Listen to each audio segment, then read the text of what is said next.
Welcome to episode 1 of Bread and Butter.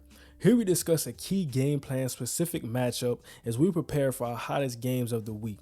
Now, in our first episode of the series, we got a good one. The Detroit Lions head down to AT&T Stadium fresh off of an NFC North clinching victory, and the Dallas Cowboys are on a 2-game losing streak.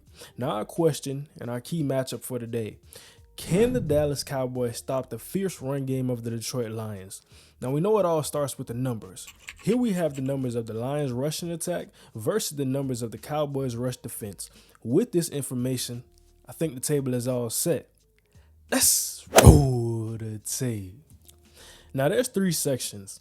First, we're going to discuss the Lions' tendencies in the run game. Then we're going to look at how the Dallas Cowboys defend the run. Then we're going to foreshadow what may actually happen on Saturday. Now, the Detroit Lions run game stems off of 12 personnel, and we can see here being highlighted in the clips, that's 1 running back, 2 tight ends. Also important, the Lions showed that they want to run to the strong side of the formation most of the times when in this look. Now, if we have our 2 tights lined beside each other, it's an obvious strength call. However, it gets tricky sometimes because number 89 Brock Wright is ruled out versus Dallas, so this gives us an extremely high chance that Sam Laporta will lead you to the football rather than James Mitchell. But back to the point. They can shift or motion into this double tight end look, and it's great for when they want to attack the C and D gaps or get even wider with their run scheme. Personally, I like Gibbs in this look, but they do it with Montgomery as well. But talking about those backs, these 2 guys break tackles. David Montgomery, extremely physical as a runner. Jahmyr Gibbs, he brings that creativity as a runner along with elite athleticism and the long speed to go the distance. Now, when Gibbs is in the game, not only does he pose a threat as a scat back due to his route running, pass catching ability, but they like to use him for their explosive runs. More outside zone from the gun, more misdirection, which may move him away from lead blockers but get him into more space. Now, I think this run game is most dangerous when they're in the single back, Jared Goff under center, because they like to play action off of that. And that alone puts extreme stress on our linebackers. But let's shift over to Dallas for a little bit and get a feel for what they do in the front 7. Now, the Dolphins have an extremely different run style from the Detroit Lions. While the Dolphins are 5th in rushing, the approach to the run game is different. It was really a style of running that catered into the hands of the Cowboys' off-ball linebackers, which outside of Damone Clark aren't traditional off-ball linebackers. However, the Dallas Cowboys showed an improved level of execution in this game versus inside runs.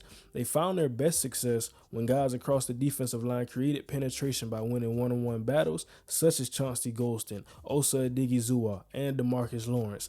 Some of these plays were also accompanied by linebackers who were patient and disciplined, but also physical when coming downhill in the correct gaps.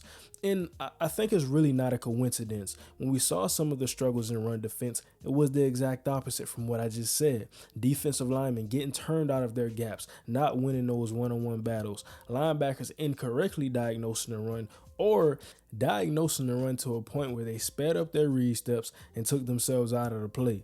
Now, one thing I'll say that was a major red flag for me, there were a couple of plays where the Dolphins utilized quick motion to outbalance and out-scheme the Dallas Cowboys in the front 7. Now, I'm referring to regular motion, but it's just when you snap the football quickly off of the motion.